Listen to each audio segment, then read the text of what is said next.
take these off. I'm watching the. I video recorded the Thunderwolves Mavericks game, and I'm watching it. It's 7-3. With about 2 minutes left in the second quarter. It's a defensive battle up in Grand Junction. I wasn't expecting that because I heard CSU Pueblo has a good running game, but CSU Pueblo's linebackers are doing a pretty good job. Sorry, man. I was watching. I hit record, but I had a feeling Dad was gonna, because it recorded on one, and he would probably watch something else, and didn't record the Idaho Montana State game. But I watched the first 20 minutes of it, and it was snowing up there in Bozeman, man, because of that.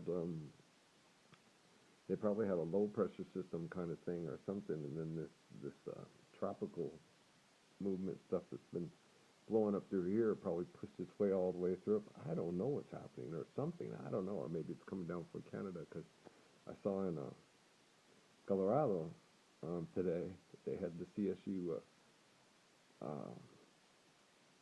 New Mexico game, and it was real nice weather. They didn't have rain, and it was warm. Um, People playing beanbags and stuff, and homecoming in Fort Collins, and it was all sunny and warm, and then up in Bozeman, it was snowing. Sure, it was cold.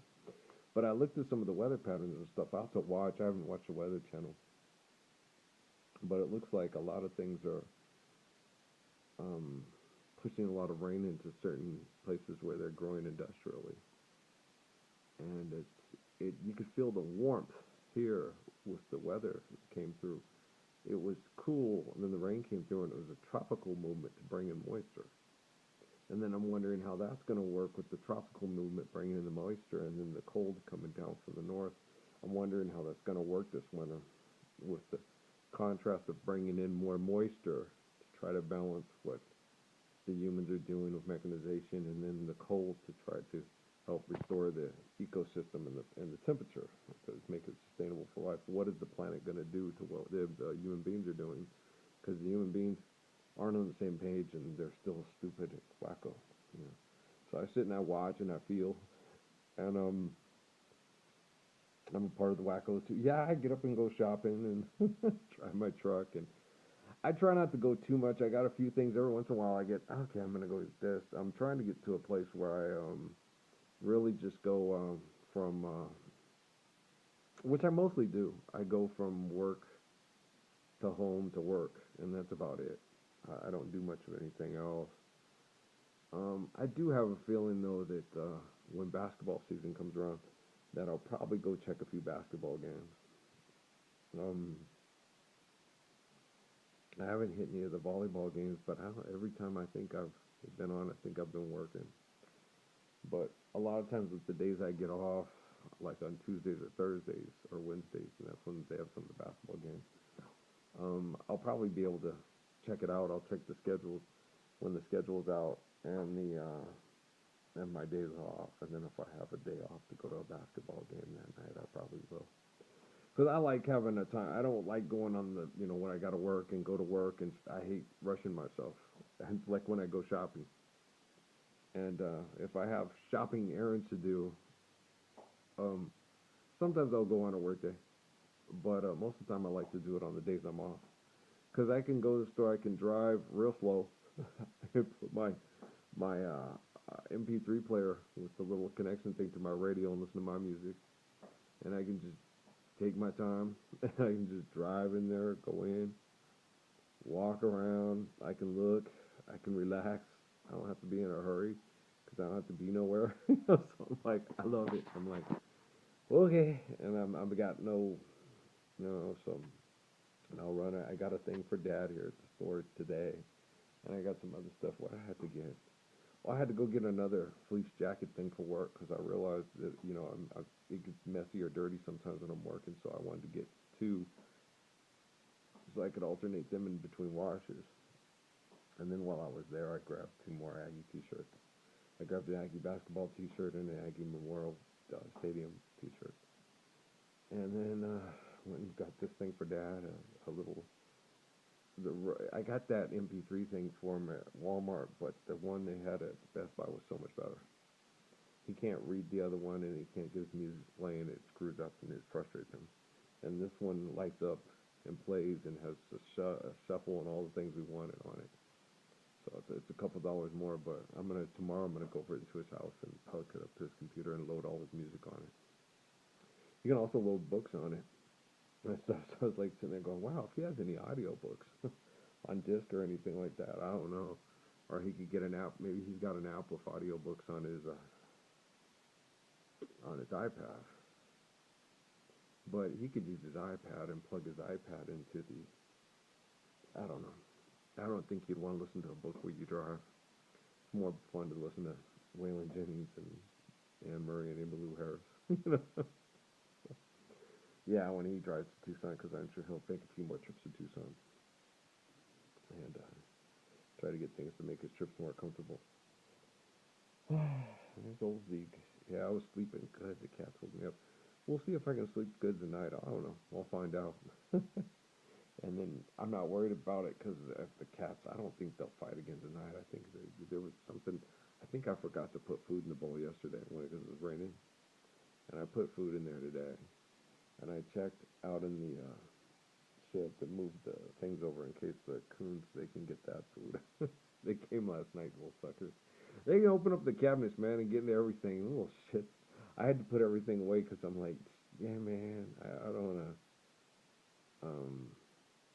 I got to keep those suckers from tearing stuff up too much, or they going to get themselves shot. All right, Dad will get the buckshot, the bird shot that he shot the turkey buzzards with, and he'll come out and shoot the coons with it too. You know, like, he's a little different than me in that regard. He's a little ornery about the animals coming tearing up his shit and getting into his stuff. He was that way when I was a kid too. He used to scare off the blackbirds with his gun because he didn't like them scaring off the songbirds. But I'm the type of person. Nature's nature, and I don't. You know, the turkey buzzards don't bother me. Blackbirds don't bother me that much. I do prefer the little birds, the songbirds, like he does. But I sit and I'll watch them too, and I notice that how they are. They have a hierarchy, and I'll watch them, and the smaller ones will pick open a pecan or something, get something out. The big ones will watch it, and the big ones will come in and push off the smaller ones and eat it. And I watch it and go, wow, it's like the flicking playground and shit. Look at it. But it's I think human beings could learn a lot by watching other animals and species.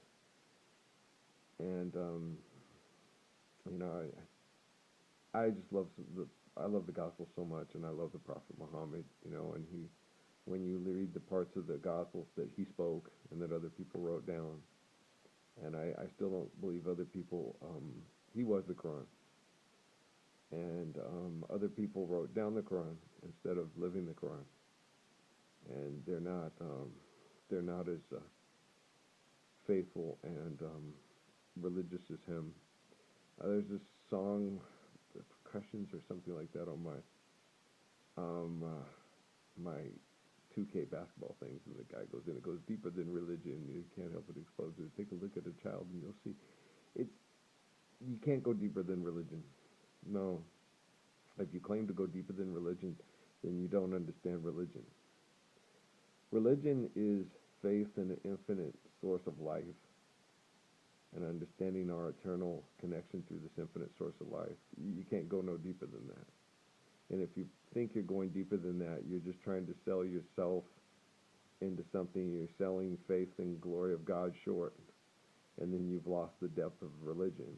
You know, so when you get a lot of these people, they try to act. I do when I first started doing stuff out of Sierra Vista and trying to connect to people. One of the people I wanted to try to connect to was Yusuf Islam. And I went to one of his sites and I tried talking to these people, and they were like pretentious and arrogant. And they wouldn't talk to you, and you're like, damn. And my boy Al G said he had that too with the Judah Krishnamurti sites. You go talk to these people, and they're pretentious and arrogant, and then they would always try to outthink you and overtalk you. And then if you were pragmatic, they didn't want to talk to you. So it's like, what? And pragmatism is just basically humility. And humility requires pragmatism. And a humble person realizes it's like there's a couple of things, like this stuff they're still throwing at me with Jennifer Lopez, and I'm the type of person like they said the quote of the Buddha or whatever as far as Buddhist understandings. The wise man does what he can and has to for any and all causes, but yet remains independent of all of them. Because a cause is a human grouping in tribal secular movement. Our cause, we're going to do this, us. And you don't create causes and movements and then say this is the right thing, like what Judu said in 36 when I post that one online where he says, um, he wasn't going to become a religious movement or a religious leader, and he didn't want it to become secular or insular. He wanted to help give mankind absolute freedom from authority so they could learn to truly love. And he's a beautiful guy, man. I just love him. Every time I look at the old videos of him and stuff, at first there was this thing, but I think it was the whole groups, the secular groups that were monitoring me and studying me, because I'm the line of King David, Jesus' line. And other people had always thought, well, Krishna's and the Buddhist line's better than Jesus's because Jesus' line's violent. And then when I go listen to Judo, he's like sitting there telling you, nah, the people that have taken my line from India and the East, they have opulent wealth and abject poverty, and they take these people and they give them mind opium on, you've got, they're a rich person and they'll go to hell when they die, and you're a poor person, you'll be granted nirvana and eternal bliss after you die because you weren't abusing other people with material wealth. And that's what they give these people, and then these people, it's violence, but it's a very it's more like passive aggressive violence. And on the other side, with the understanding of the Christ line, uh, there's a resistance to oppression from creating conditions for opulent wealth, which create object poverty, and then there's a violent reaction, and wherein what they've taken what the Krishna and the Buddha and Judu's line taught was just let them kill you, and then overcome them with kindness, and kill them with kindness. And uh, on both sides they take it to extremes. They're extremists, and there's extremists on the Eastern Buddhist religions that go to the extreme where it's like, go ahead and kill me, I will not fight you. And on the other extreme, it's we're oppressive and we'll take up our shields and we'll fight for the glory of our country and the glory of Lord Christ. So that both of the extremists take the things to the extremes. And what we are, me and Judu, in our family lines, we're balance and harmony, like Muhammad said. And so we're supposed to be peaceful and loving, but we're not supposed to submit to abuse. We're supposed to submit to the faith and the glory of infinite source of life. And then we evolve compassionate, merciful people, okay, that are free from authority and the abuse of secular groups that have a cause. So it's interesting. They always throw that Jennifer Lopez stuff at me. I was like, no. We ain't on the same page. We ain't connected. We're connected spiritually, but physically, no. She's part of groups of these people that are helping women speak for themselves and not get sexually abused. And I'm like, what about women that sexually abuse men? What about men that are sexually abused? I was horribly sexually abused in both marriages, terribly. First one was homosexual and had abuse, and then abused me for what happened to her when she was young.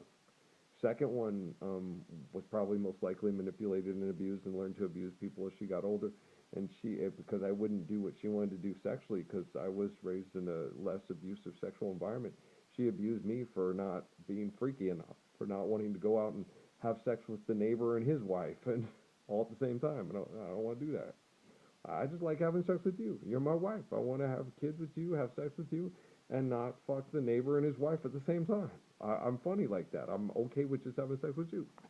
I'll be back, man. I love y'all.